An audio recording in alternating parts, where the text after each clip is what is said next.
Good afternoon and welcome to another edition of From the Mayor's Desk. I'm Stephen DonCarlos, Mayor of the City of Baytown, and I'm glad to have the opportunity to talk with you all this afternoon. It's been a while.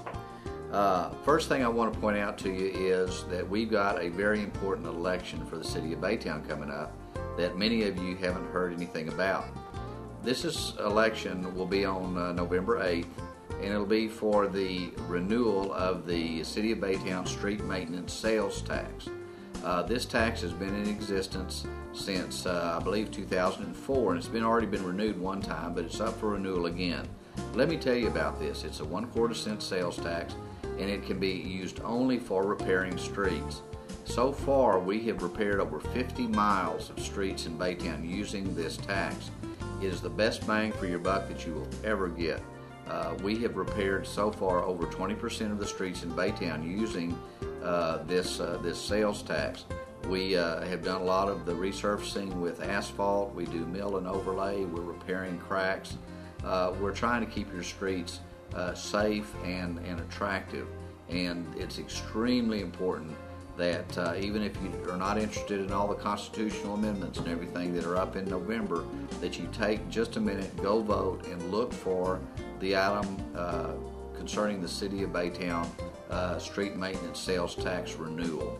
Early voting starts in about a week and will go right up until election time. So I'd appreciate you taking a look at that for us. Got some other reconstruction news for you. If you drive out by the marina, you know it's been out of existence since Hurricane Ike in 2008. We have gotten our FEMA money in to repair the marina, and what's been happening is dredging company has been dredging out the old marina site. All of the old pilings and a sunken boat or two have been removed, and we are just about to the point where we're going to put the new marina back in.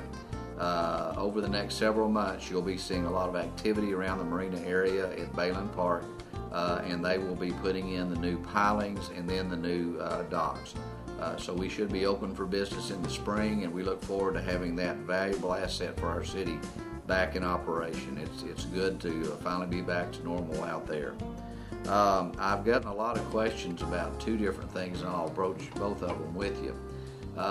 Those of you who travel in the southern part of Baytown have known that at Highway 99 and in Business 146, we have for about the last year or so had flashing red lights around our stop sign.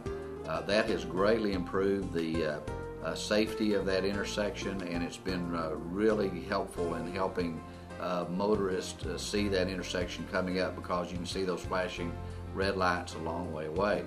Well, many of you have noticed that those lights are no longer there, and I'm getting a lot of questions about whether copper thieves have stolen our lights or whether we've just decided to make that intersection darker.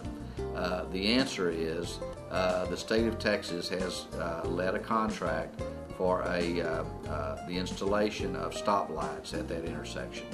You should shortly see a contractor on site beginning the construction of a traffic light system there at the intersection. That's the ultimate answer to making the intersection safer. We were told by TxDOT that we needed to get our stop signs with the red blinking lights down if we wanted to keep them. Since we had used your money buying them, we decided that you'd want us to save those. So we took those down. We'll use them in other areas of the city. But you'll have to bear with us and really pay close attention to that at that intersection until the stop lights are up and working. But we are working with TxDOT to make that intersection safer, and that project should be underway very shortly. The other thing I get a lot of questions about is what's taking so long on the project on Rolling Brook. It looks like those contractors have been there for a long time, and people want to know what they're doing. Well, that's part of our street maintenance program. The drought has caused a lot of cracks in the concrete streets in town, one of them being Rolling Brook Drive. What we have done is hire a contractor to sandblast out the cracks and then fill them with sealant so the base of the street is not harmed if we ever get rain again. So we weren't satisfied with the job after the contractor made his first go-round, so city management strongly suggested that they go back and redo it, which they have done now, and the project is just about over with. So we are working on trying to make the streets safer, trying to get the most out of our money for your safety, and trying to make our streets last as long as we can before we have to pay for completely replacing the concrete sections of the street. I am pleased to report that we seem to be making progress on funding for the last overpass in the overpass complex, that is at Spur 330 and Highway 146. As many of you know, we have gone from one phase of that project to the next. Once we finish one, we immediately start trying to find federal or state funds to get the next project done. We're down to our last overpass, and that'll be from Spur 330 eastbound to Highway 146 northbound.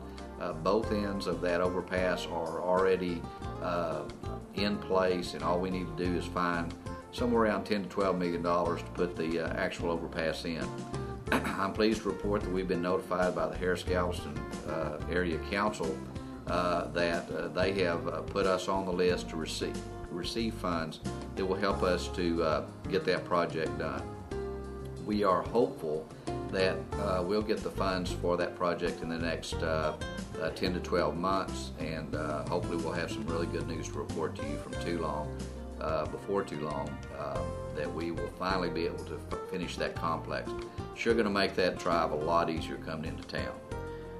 Finally, many of you, or 3 areas of town, have been participating in a recycling pilot project. That project has involved 96-gallon tubs for recycling on wheels to determine whether or not we can make a real material difference in the amount of trash that we haul.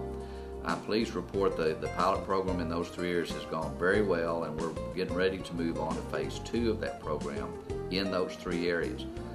Phase 2 will consist of another 96-gallon trash can furnished by Waste Management that will only be emptied once a week.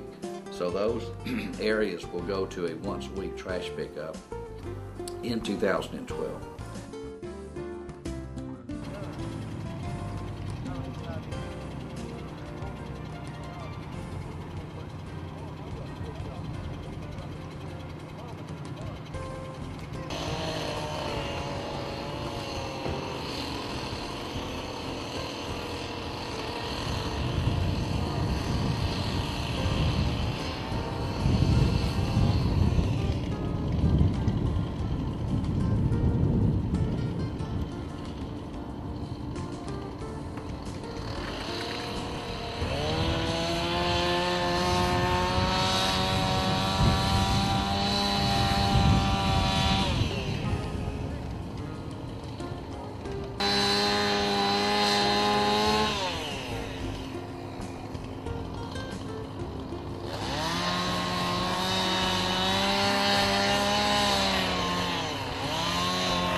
My name is Charlie Ains with Apollo Environmental, and we're the company out here contracted to Russell Marine to dredge the marina and entrance channel.